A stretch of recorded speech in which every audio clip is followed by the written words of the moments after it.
Hey everybody, what is going on? I hope you guys are all doing well, and welcome to another tutorial video. In this video, I'm going to be explaining to you guys how you can change your URL on Squarespace. So let's get right into it. Now you can do this in three different ways. One is if you're using the free version, you can change what the URL looks like. Not entirely, but I'll be getting to that afterwards.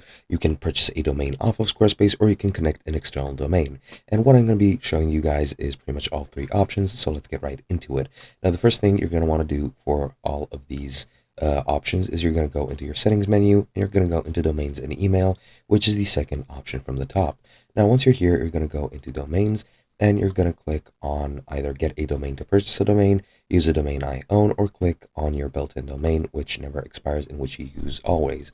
Now to change your domain or your built-in domain, you can just click here on the site ID and customize it to whatever you want. So for example, customized tutorial site, and click save, confirm the site URL change, save it again just for good measure, and it's going to reload.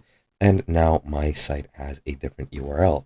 Now you can do that, or as I mentioned, you can go ahead and purchase a domain. So if I go into domains and click get a domain, I can get to this page over here, and you can select a variety of domains, which you can then go ahead and actually purchase. And I'm not sure why they're not appearing. So let me just refresh the page really quickly. So let me just go ahead and click get a domain again. And for some reason, nothing is showing off. So let's say customized domain.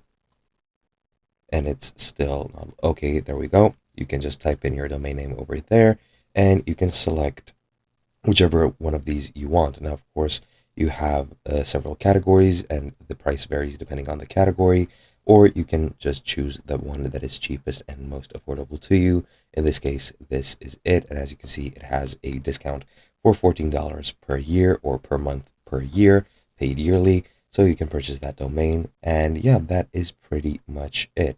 You can then go ahead and use a domain you own, enter your domain, and connect everything. However, that is a bit more of a complex topic, which I won't be covering here. But yeah, as I mentioned, that's pretty much it. Hope you guys enjoyed, and I'll be seeing you guys in another video.